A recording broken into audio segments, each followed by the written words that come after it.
A word of warning, this podcast explores graphic and disturbing stories and includes some strong language. It therefore may not be suitable for our young listeners or other folks who may find it disturbing. Hello and welcome to True Crime Daily, the podcast covering high-profile and under-the-radar cases from across the country every week. I'm your host, Ana Garcia. Our cases this week: a mother and her two sons are charged with tampering with evidence in the stabbing death of her husband, their father.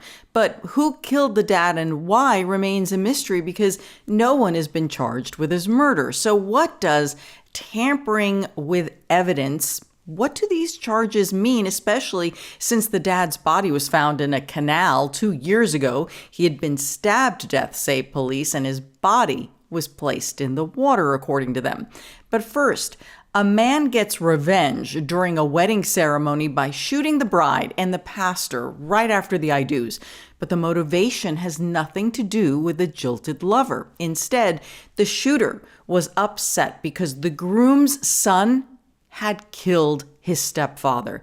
The shooter was upset that the church was holding a wedding on the same day of his stepdad's funeral. The shooter was consumed by telling his side of the story, so much so that he ended up representing himself in court. Wait until you hear him questioning the bride about how she could possibly get married on the same day that they were burying his father. It is like no other case that we have covered on this podcast. We're recording this on Wednesday, November 8th of 2023. Our guest today is Rachel Fiset, an attorney specializing in white-collar criminal defense, government investigations, and other complex litigation. Rachel is also a legal analyst for several news outlets, and Rachel's been on the podcast before, and we're so happy to have you back. Rachel, how are you? I'm great. I'm very happy to be back, and thank you for having me. We have such interesting things to talk about today. Oh, we do. And, the reason I am fascinated and the reason I do the things I do, because it's so revealing about human nature and how people react to problems in their lives or things that are bothering them. That's how I look at crime. And our first case about this wedding is completely about how someone reacts when something happens to them, and not in the predictable way. Okay, certainly not problem solving here, but usually when you think of the bride and others being shot at a wedding during the ceremony, you think, oh, there's an ex-lover, there's something like that. Absolutely not. Has nothing to do with it. That's why this is so fascinating. It absolutely plays on every part of human emotion, particularly grief in this case, which is not something you think about when you think of murder and impulsive acts. But I think grief had a lot to do with the motivation for this killing. Absolutely. I so agree with you. I think so, because the shooter was clearly grieving the loss of his stepfather, whom he loved. And because he ended up representing himself, you heard so much about his father and how he felt about him during this trial. It's so confusing. Everything about this case is outrageous. The case is outrageous, the crime, and the trial. It's not like it ever, ever gets a little more structured in this entire thing. It does not. It becomes that much more insane as you delve into this. The other thing is, this was covered. This is a trial that was covered by the local news media in New Hampshire. And I am stunned that there are only a few hundred views for the trial videos. And usually I'm obsessed by them, and I know so many of you are. I don't understand how this one has flown under the radar, and we really wanted to focus on it because it has elements that are different than some of the other cases that we've looked at. I believe it's one of the most fascinating cases we've covered. I think once people understand the relationship between the parties, which is slightly difficult to get to in this case because it's a small town and people are related and events are happening simultaneously on the same day, which you will describe shortly. But I think once people understand the intricacies of this case, the viewer hit on the video will likely skyrocket. It is fascinating. It is fascinating to watch this man cross-examine the bride. I mean, because think about it. There's so much going on here. Is it potential re-victimization of the victims as they are being questioned about their experience and what happened to them by the very man who actually shot them? Okay, so that's one part of it. Can you imagine? And it's not like it's hard enough in a trial when the person accused is sitting behind a desk. He gets to move around.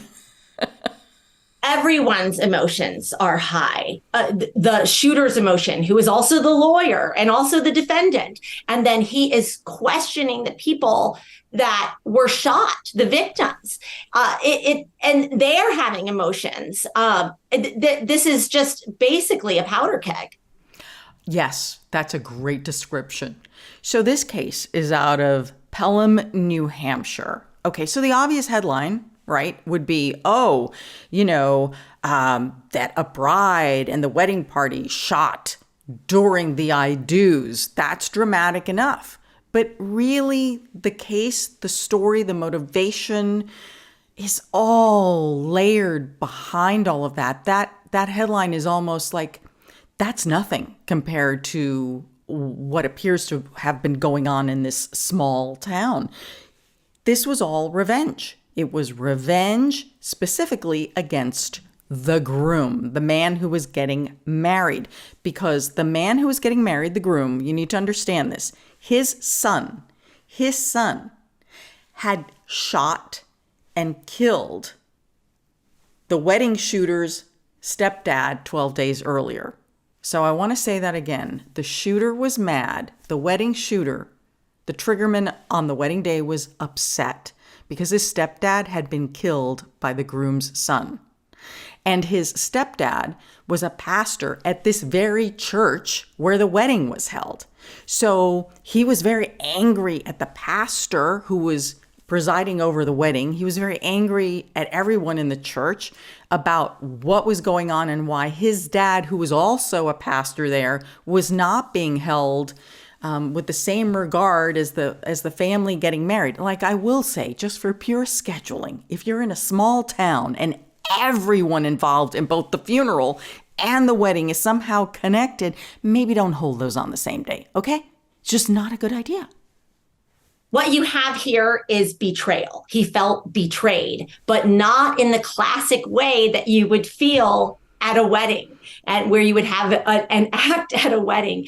But the shooter was feeling betrayed by the pastor and probably by the groom. Yes. But the betrayal inside of that church, just the very location of the shooting, is incredibly significant. Yes, it is. So the amazing thing is that everything that happened leading up to that shooting at the wedding, the case and the story doesn't end there, because this stepson, the shooter, then represents himself during the trial. And he does this because he has assaulted his public defender, the person assigned to defend him in this attempted murder case.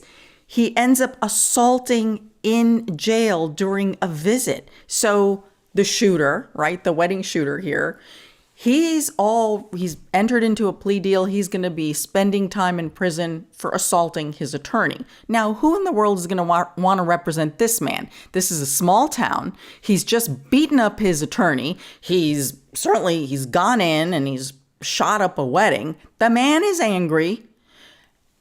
He, of course, thinks he's justified, but he's angry. So it almost makes sense for him to have defended himself. That's how he ends up defending himself. If this were in a movie, I wouldn't believe it, because it's a ridiculous plot line. I beat up my attorney, so now I'm going to represent myself. Right. It makes sense in this kind of setting that he did represent himself, and in somebody who's going to take the law in his own hands, as he did, to seek revenge in the way that he did. He's got a particular personality that believes he can handle things, as it were. So it is a crazy plot line, but how we get there if you work it through logically, can make some sense. It can. So he defends himself. He's ultimately convicted. No big surprise there. However, the jury finds him not guilty of attempted murder of the bride. So clearly, he did something right. She was shot in the arm. Right. She was shot in the arm. The bride was shot in the arm. And listen, the bride and the groom are not spring chickens here. They're both in their 60s. So it's just, the whole thing is fascinating. Okay, so there are so many people involved here and so many names. Now we're going to get to the names. I wanted you to have the broad picture here of this complicated case. The convicted wedding shooter is 41-year-old Dale Holloway. Okay? Now, according to the testimony, his own, because, well, he didn't take the stand, so I have to be careful how I say that. He didn't take the stand, but in his questioning, some of his questions were statements, right? And his opening and closing statements revealed a lot about what he thought and what he believed happened. So it's almost like a testimony because he's the one speaking. It's really hard to decipher for the jury in this kind of case where defendants represent themselves. They're only seeing one person, and to fictionalize the defendant from the lawyer becomes very difficult for the jury because of the way our brains work. It is still one person. So he is testifying, but he's not doing so under the penalty of perjury when he's making an opening and closing statement. So he didn't have to be subject to cross-exam, but he still got his truth and his story across, which in some ways might have been more effective than if a lawyer had done it for him. So because he wasn't going to testify likely in any event, because, he did it.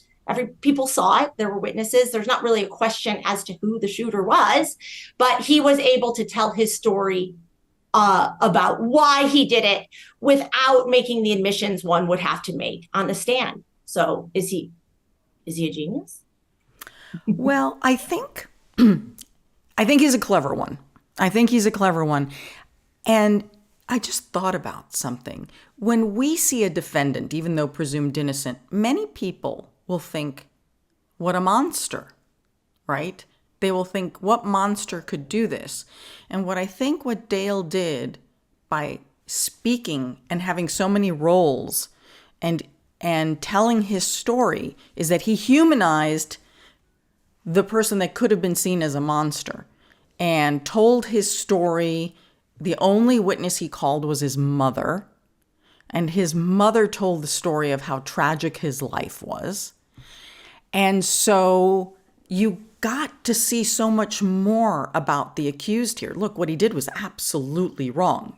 He has impulse control. He has violent tendencies. There's no question about it. But what we saw here, because of the bizarre nature of the trial and the case, is we saw so much of a damaged human being and how he got there. And we don't always get a chance to see that in a trial. But because he was both defendant and attorney at the same time, we got a glimpse into it. So his mother testified. His mother is Patricia Garcia. And she said that Dale's biological father was terribly abusive, so abusive that the man left scars on Dale's head. And if you look at Dale, Dale has his whole head, right, skull area is all tattooed, and he has a shaved head, for those of you who are listening. So he's got a lot of tattoos on his head, and he even talks about it as he is in the role of his attorney, talking about his tattooed head and that he doesn't hide it. But his mother says those tattoos really are there to cover up the scars left by his biological father. So when his mother married his stepdad, Luis Garcia, this man had so much love and care for Dale and treated Dale so well that the mother says, this man meant everything to Dale. Think about it. If you are that broken child who's been abused and all of a sudden a really good man comes into your life and is a true dad to you, even though he didn't father you in that biological way, to have this man taken from you was more than Dale could handle. This was his rock. This was his rock. I mean, in his opening statements, Dale is going on about how he learned to salsa dance. I mean, you know, he's recounting all these moments of his life that were important to him through this process, which a courtroom can be very sterile, and you don't get to always tell your story. Again, Rachel, the most unusual, bizarre trial ever. It's bizarre, and you're doing such an amazing job of humanizing the defendant and what he was conveying to the jury. There was no chance at any point in this that he probably wasn't going to be convicted of something, but what came across to the jury likely is the same thing that you're describing, which is him humanizing himself and the feelings that he had for his stepfather, why he had those feelings, perhaps why he had impulse control and violent tendencies, and the terrible upbringing he had until this man came into his life, which gives the jury a reserve to, when they go back to deliberate what he should be convicted of and what should be the result. Because we all know revenge shooting or murder or attempted murder in this country is absolutely not allowed. It's not mitigating unless there's some sort of self-defense aspect to it. But it did allow the jury to go back and really ponder what was done and who it was directed at, which we will get to, which is why likely he wasn't convicted of attempted murder of the bride. And think about it. The revenge here is not against the shooter. The revenge is against the shooter's father.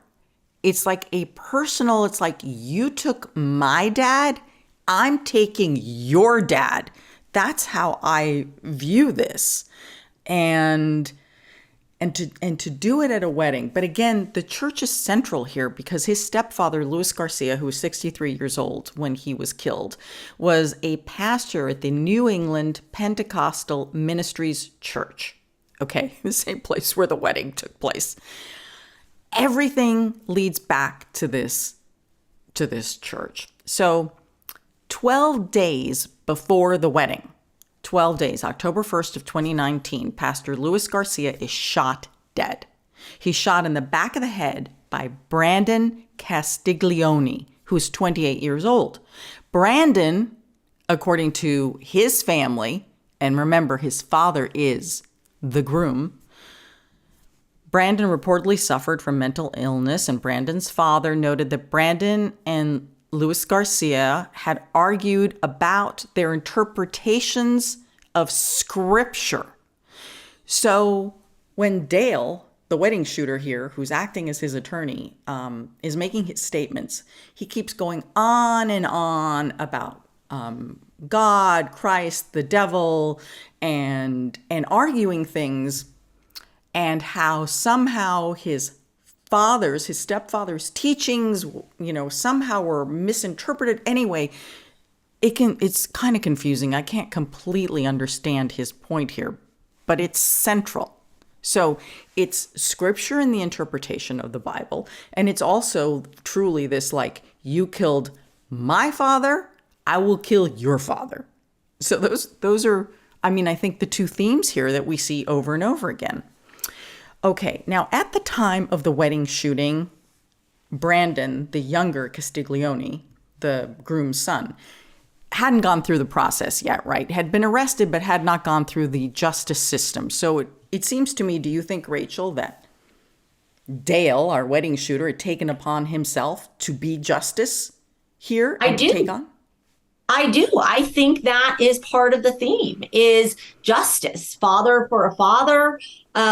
He wasn't waiting for the justice system to work for the son, for the actual shooter to go through the process of trial and conviction. He's not waiting for that. He's waiting for justice inside of the church where his stepfather was a pastor, and he's doing it inside of that church. Very monumental, very important to the case, and he's taking the father. So I think this is him taking the role of justice, just as he did as the lawyer. I think justice and fairness is very essential to his way and mode of thinking, and that's what drove the crime and really drove the defense.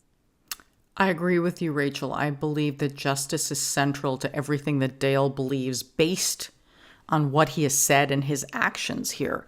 So I want to make it clear that the son, the groom's son, Brandon, who killed the wedding shooter's stepdad, was convicted of second-degree murder, and he got a sentence of 42 years, and he is in prison right now. But at the time of the wedding shooting, this hadn't moved along in the process yet. So there's no dispute here is who shot who in this whole thing. So let's now get to the day of the wedding. Okay, here we go. The man getting married on that day is Mark Castiglione, 60 years old. He is the father of Brandon, who just shot the wedding shooter's stepdad, the pastor. Okay, so he's getting married. And clearly the wedding shooter didn't think that this man should be able to enjoy his wedding when he is himself grieving his stepfather's passing and is about to have a funeral that day. So now let's get to October 12th. This is the day of the wedding. Shortly after the couple says, "I do," shots ring out. I mean, it's unbelievable. The timing of everything is unbelievable. Miraculously, no one was killed here. No one was killed. And I don't know how that's possible, but thank God no one was killed.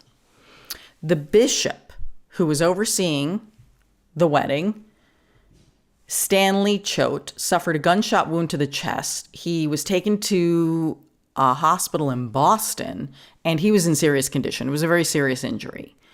Now, the bride here, who's 60 years old, Claire McMullen, she was shot in the arm. And then the actual groom, who we presume was the target, Mark, the man whose son had killed the wedding shooter's stepdad, he got injured when he tackled the wedding shooter, Dale, and he was hit in the head with a part of the gun. And so that's how he was injured, meaning the groom. And then the other wedding goers tackled Dale and held Dale until the police could get there. So, Dale is now in custody. And I just want to make clear again that he gets assigned an attorney for the attempted murder at the wedding shooting, and he gets all upset with his attorney, beats him up, harms him terribly. I mean, the attorney who got beat up by Dale's attorney, suffered a broken nose, a brain hemorrhage, along with multiple contusions. And so Dale agreed to a plea deal, and he is currently serving time in prison, 7.5 to 15 years for that atrocity. Okay, now let's get to the trial for the shooting at the wedding. Okay, now we have Dale representing himself. And I don't think he does a horrible job here, Rachel. Different, but I don't think horrible. I think he didn't do a horrible job either. And it's always a bad idea to represent yourself. Yes. Always. Like, I'm just going to blanketly say that. But in this case, where you have so many witnesses, and he's not left with a lot of defenses. And so he really can't take the stand. And he can't take the stand because if he gets on the stand, he has to say he did it. And because he did it, I mean, or he's lying. So he can't do that. He can't get on the stand and actually defend himself because no one's going to care why he did it once he admits he did it on the stand. However, in the posture that he did this with the opening and the closing, he was able to get in evidence, even though the jury isn't really allowed to consider it as evidence, what his arguments are. But as we touched on earlier, he's really able to get the jury to understand a bit more about who he is. And the background, right? The background of this case. That's right. His background, and it's a little sneaky because he's not subject to cross-exam, because under cross, he probably would have fallen apart. He did it. Were you under harm? What actually happened? Like, there's a different way that he would have to handle himself on cross and either look belligerent or probably a little crazy. But he's not going to be as sympathetic on cross when he's being questioned about a very serious crime at two people's, presumably their happiest day or one of the happiest days in their lives. And he's doing it at that moment to really have an effect. So the way he did it was clever. He said in his opening statements that what he did was in defense of himself, that he felt that the church and members of the church were now out to get him and his family, and that he was feeling threatened. Well, you weren't invited to the wedding, and nobody said anything to you at the wedding, so you interjected yourself at the wedding. You were the wedding crasher here. That was obviously very weak, but that's his point of view, where he's coming from, his reference, and it's so weird the way he kept referring to himself in the third person as the shooter, as he's questioning the witnesses who are the victims here, especially the victims. It is, oh my gosh. And just toss in like small town New Hampshire. It's like Fargo. It was watching the trial is like an episode of Fargo. Okay, so it's time to listen to this trial. For those of you listening, I just want you to understand what we're seeing on screen is the bride sitting in the witness stand, and she's being questioned by the man who shot her in the arm. Okay? You know what? Let's just play the clip and we'll talk about it. And when did you learn that the funeral service was going to be on that day?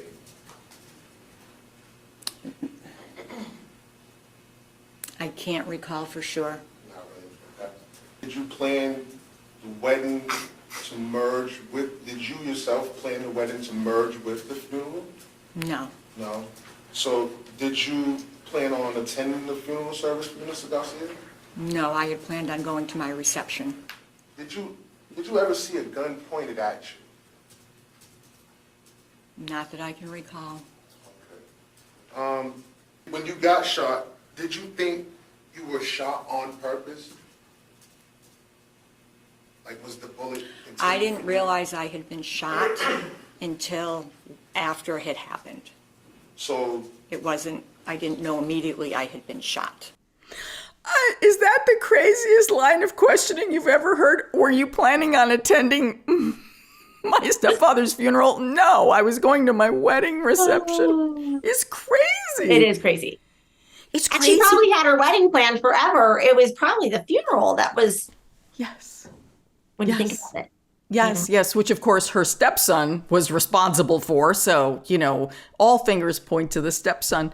But it's his line of questioning, did you plan your funeral? And no, did you plan your wedding to ruin my father's funeral is basically what he was saying. Right. Like, this is your fault. Are you shoving this in my face? Are you shoving this in So that moment is incredible. But I will have to say something. I also watched the prosecution. Listen, our wedding shooter here, Dale, didn't do a horrible job of defending himself. But let me just say that the prosecution didn't do an exemplary job on their end. Okay, so that kind of brings everything to the middle. Because as the prosecutor is questioning the bride, I can't even believe I'm going to say this. This is the question. Now remember, she was shot in the arm. And his question was this.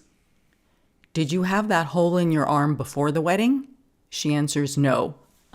Did you have a hole in your arm before the wedding? Who asked this kind of question during an attempted murder trial? You call come with the gunshot wound? I am not making this up. I am not making this up. This is why I don't understand why the trial videos don't have more views. It's like nothing I have ever seen in my life. Okay, so clearly, Dale may not have been up to par, but let me just say on the prosecution side, did you have that hole in your arm before the wedding? That is No, an I did amazing not. question. And It is, straight to isn't the it? point. There are many ways of saying that you got shot. Can you see here why the jury did not find the man guilty of shooting the bride, even though he shot the bride?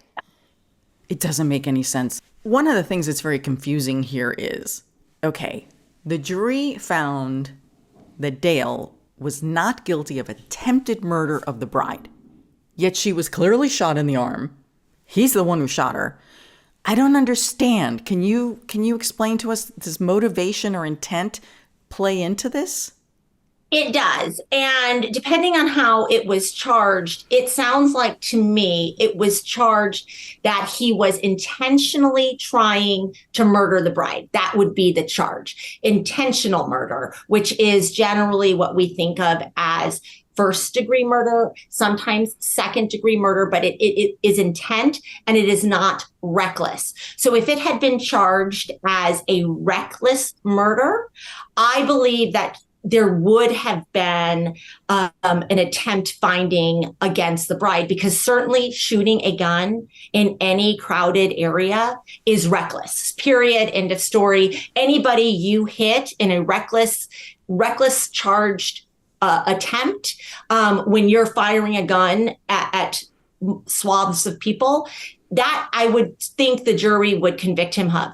So I think what the jury found was the bride was not the target. And that's likely true, to be honest. That's likely true as well. Clearly, he was angry at the pastor, because remember, the pastor's part of this. Well, not the pastor, but the bishop. He was the pastor there for the wedding ceremony, but he's the bishop. So Dale, the wedding shooter, obviously is very upset with the hierarchy of this church that his stepfather worked at. And so something was central there. And clearly he wasn't happy with the groom, the shooter's father. So it is interesting. Again, Dale didn't do that bad of a job. Right. If he managed to get off on that one. Yeah. Because she was hit. She was hit without question. She was hit with a gun. In the closing arguments, the prosecutors emphasized that Dale had done everything that he could to murder two people that day. That he set out there to kill them. And honestly, by the grace of God, it's amazing that no one was murdered that day. Dale, in his closing, said, you know what? I am not guilty of these charges. He kept telling the jury over and over again that the burden was on the prosecution, that he's presumed innocent. And so he doesn't have to prove his innocence. They have to prove his guilt. I'm like, Dale at times really has his wits about him here.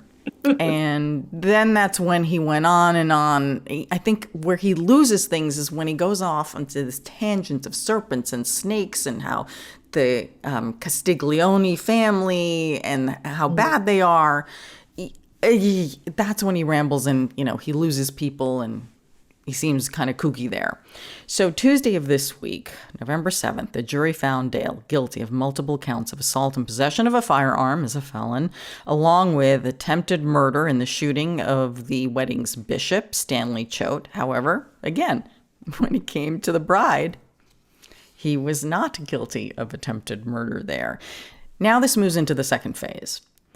This should be, I don't know how Dale defends himself in this one. So in the second phase, the judge has to determine Dale's state of mind, because Dale has said that he is not guilty by reason of insanity. So I guess now they have to figure out his mental competency. But frankly, defending yourself during an attempted murder trial, he wasn't delusional. He may have sounded a little nutty on a lot of things, and he's certainly got issues and problems. There's no question about it, but I don't think this guy's insane.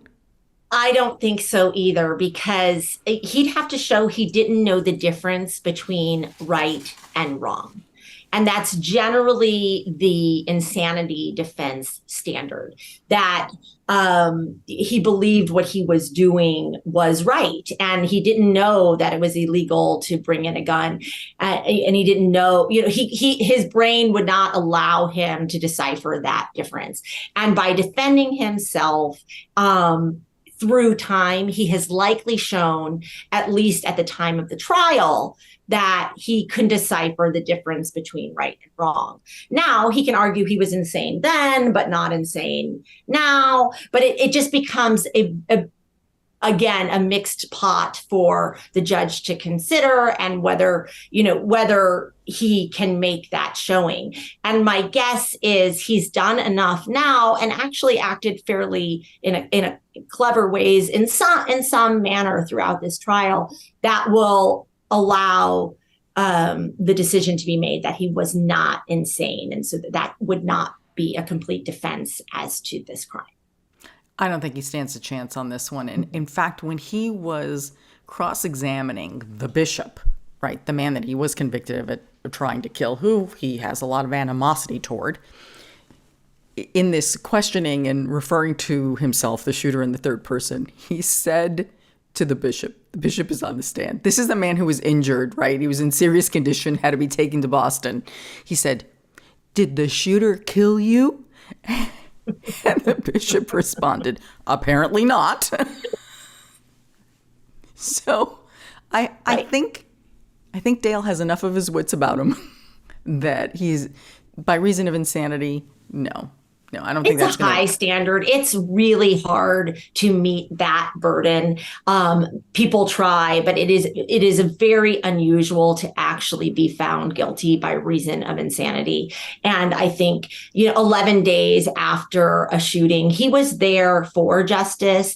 That in and of itself does show that he likely knows the difference between right and wrong. He had a motive. He walked in with a motive. He was avenging the death of his stepfather. He was doing a like for like type of attempted murder, and he was doing it in a significant place. So it would be difficult for him to argue that he was insane at that time. Do you think that there's any chance that if an attorney should step in later after, he's already been convicted. Look, he's doing prison time, serious prison time. That is no question here. Plus, he's also doing at least 7 to 15 for attacking his attorney. Do you think that if an attorney should approach him after this, one wearing like body armor, that's not going to talk to him virtually, not in the same room, do you think that there is the potential for an appeal here, that he didn't get a fair trial because he represented himself? Is that even possible here? It is possible, but in this case, it sounds like it's likely would not be appealable. It sounds like he made a knowing choice to represent himself. He refused other counsel. I'm sure he was actually offered other public defenders, and he refused them. And when you're taking on that burden of representing yourself, you are taking on all of the issues with representing yourself. So the judge found him competent, or this wouldn't have gone on, or so there is a bit of a finding just in the instance where they're finding that he was competent to represent himself. He made a choice not to testify. He did all the things that one does in a criminal trial, even, whether represented or not. So it would now be hard for him to argue that he unknowingly went into this trial, particularly since he overcame one of the charges. So the appealability based on his own actions throughout the trial seems incredibly unlikely. What a fascinating case and trial. True Crime Daily, the podcast, is sponsored by BetterHelp. I always enjoy the holiday season, but it can be stressful planning, traveling, making reservations, buying the perfect gift. It can be overwhelming. It is natural, of course, to feel some sadness or anxiety at this time of year. But adding something new and positive to your life can counteract some of those feelings. Therapy can be a bright spot amid all of the stress and the changes that are going on, something to look forward to make you feel perhaps more grounded and to give you the tools to manage everything that's going on around you. Therapy is so helpful in learning positive coping skills. It can also be a good reset and a way to help you be the best version of yourself. If you're thinking of starting therapy, give BetterHelp a try. It's entirely online. It's convenient, flexible, and suited to your schedule. Just fill out a brief questionnaire to get matched with a licensed therapist and switch therapists anytime for no additional charge. Find your bright spot this season with BetterHelp. Visit BetterHelp.com/TrueCrimeDaily today to get 10% off of your first month. That's BetterHelp, HELP.com/TrueCrimeDaily.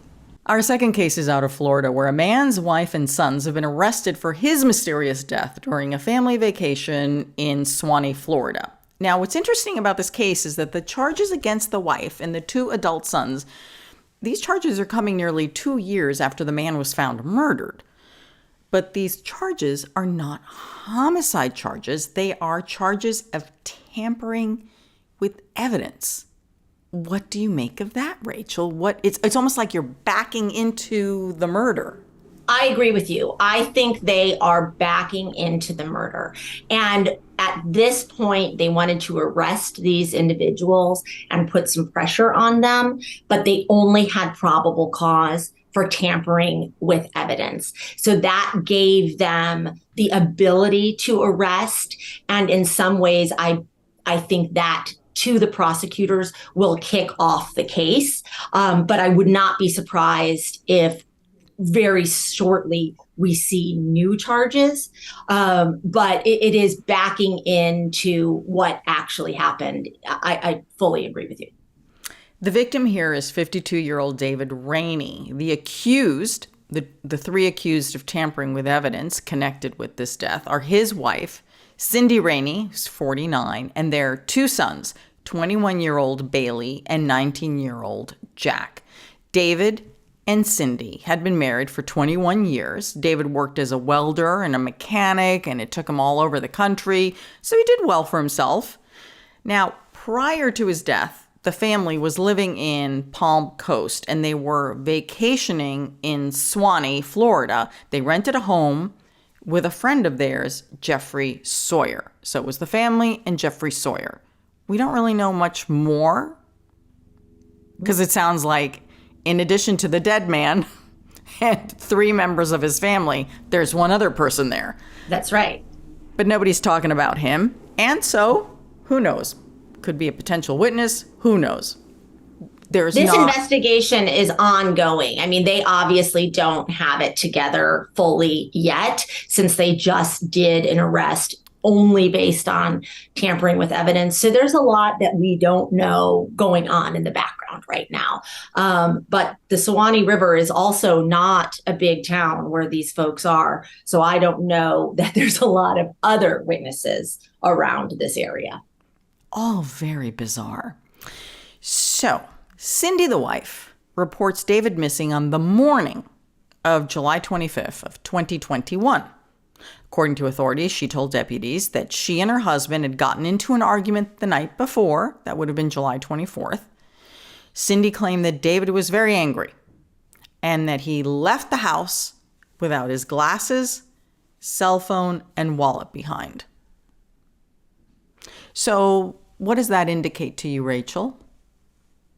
That's a hard sell in this day and age. If you're angry and, he didn't return home that night, you generally manage to take something that you need.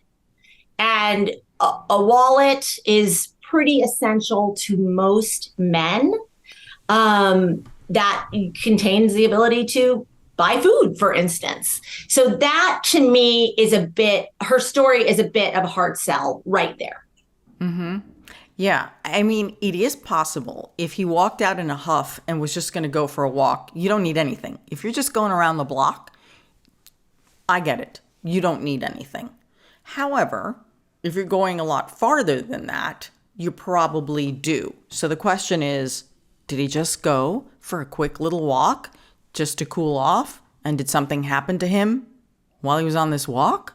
Is that when he was murdered? Because they say that it's homicide. Police say it's homicide. So what happened to him? And then what did they allegedly tamper with? Police have not said that part either. So she reports the husband missing, and later that night, didn't take him long to find David, because David didn't get far. He was in the canal in the backyard of the house that they were renting.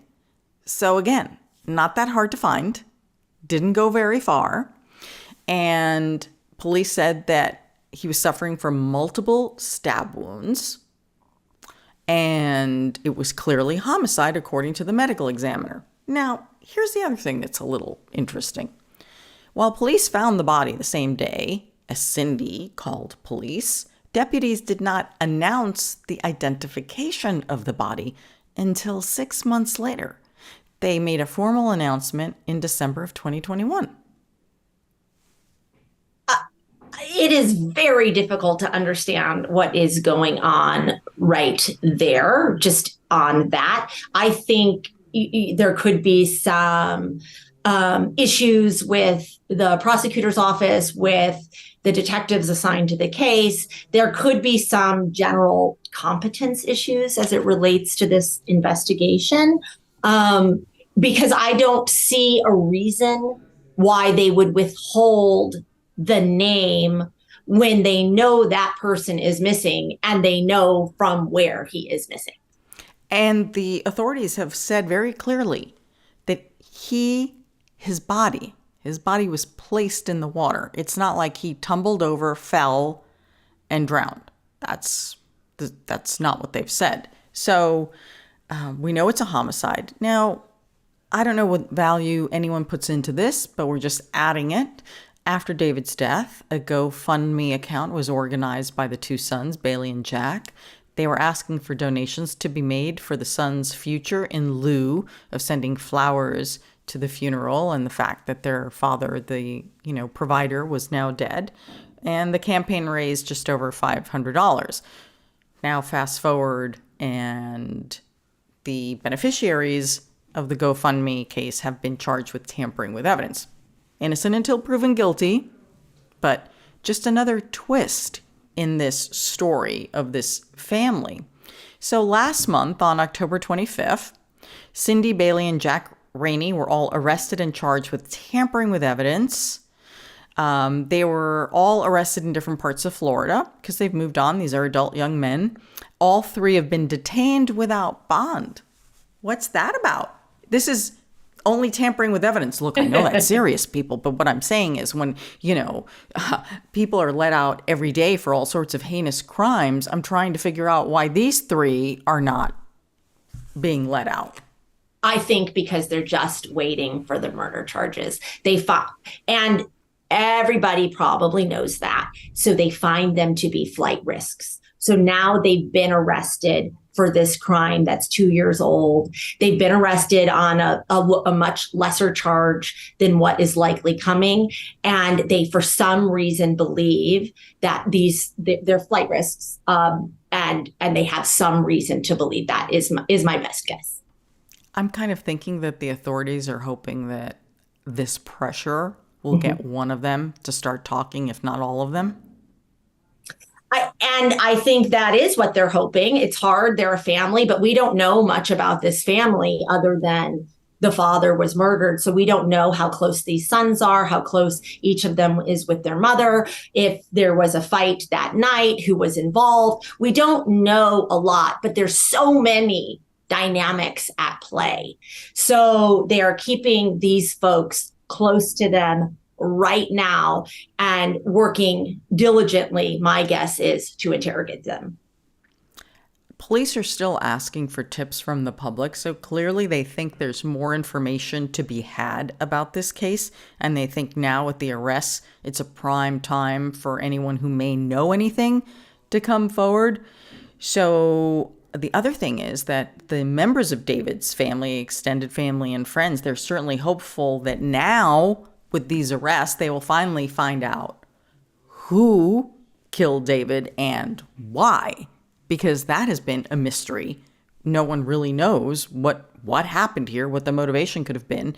Now, just on the charges of tampering with evidence, since that is all they are charged with, in the state of Florida, conviction for tampering with evidence is a third-degree felony, is subject to penalties of up to 5 years in prison, plus probation maybe, and a $5,000 fine. So as a first offense, I mean, it's very possible if that's all that they have on this family, and those are all the charges ever filed, and they go to trial, it's very possible that they won't do any prison time. Right. That charge is what I think is just getting them held. So I don't know if they don't have more, if the authorities actually can't get to murder or at least some sort of recklessness or manslaughter or some sort of bigger crime inside of their investigation. I don't even know that tampering with evidence charge would stick. Oh, that's interesting. Well, we will be watching this, and when there's more information on what happened to David, we will report it here. It is time for our comments section. These are the crime cases you all are talking about on social media, and here's our producer, Will Updike. Hey, Will. Hey, how's it going, Anna? Good. Great to see you, Rachel. How are you today? I'm great. Awesome. So this week we have a case of a pretty crappy caper where 4 suspects were caught. This case comes out of Oxfordshire, England, where 4 men have been charged after a golden toilet was stolen from Winston Churchill's birthplace. Okay, no. So yes. Okay, so a little bit of background on this. This caper actually happened back in 2019. All right, and this comes from Blenheim Palace. I believe that's how you pronounce it, which is a sprawling English mansion in the couside, which is where Winston Churchill was born. But little note here, he didn't grow up with this golden toilet. It wasn't like a family heirloom or something that was there. It was actually it's an artwork which is titled, funnily enough, America, which was created by an Italian artist named Maurizio Catalan, and its presence there in Blenheim Palace was actually part of an installation, and the toilet was on loan from the Guggenheim, and it just disappeared one night back in September of 2019. And this was actually an interactive piece of artwork. I'm just noting this because it was part of the story. The museum said the artwork invited viewers to make use of the fixture individually and privately, this is a quote, to experience unprecedented intimacy with a work of art. Very interesting conceptual thing you got going on there. So this announcement just came on Monday, and 4 men have been charged. They're all around ages 35 to 39. And the charges kind of vary here. So I'm just going to break them down a little bit. The 4 defendants are going to be James Sheen, Michael Jones, Fred Doe, and Bora, I believe it's Guchuk. But basically, Sheen is charged with the burglary as well as conspiracy to transfer criminal property and transferring criminal property. Jones is charged with burglary, while Doe and Gochuk are both charged with conspiracy to transfer criminal property. So I don't know really the differences of that. Rachel, maybe you have some insight onto the difference between conspiracy to transfer criminal property and transferring criminal property. I'm guessing one is just when you actually complete it, or? Right. So the co-conspirators took some act in the furtherance of the transfer. It might have been the planning act or some act after the fact, whereas the transferor is likely the person driving the truck or whatever transferred this property around. So conspiracy gets that person into the act. Generally, a conspiracy charge is the same amount of jail time or punishment as would be the main charge, but you can't loop that co-conspirator into the entire thing in the way that you can somebody that's actually doing the act. Gotcha. And so an interesting note here, this toilet has still not been recovered. Back in 2021, before these arrests were made, authorities said it was very unlikely that it would be recovered. So I guess I'm having a little bit of a hang up here in how you're going to be able to prove who actually transported the property, who conspired, if you haven't recovered the artwork in the case. Text messages, emails, Surveillance. That's right. So they have some evidence watching this happen or communicating about this happening, but whatever has happened, that artwork has likely been sold or disposed of in some way that it's no longer in their possession. I think these guys were just at a pub one night and they thought, hey, wouldn't it be funny to take that gold toilet seat from, Churchill's old house? Oh, yeah, I saw that. Yeah, let's get that. Honestly, I don't think it's all that complicated.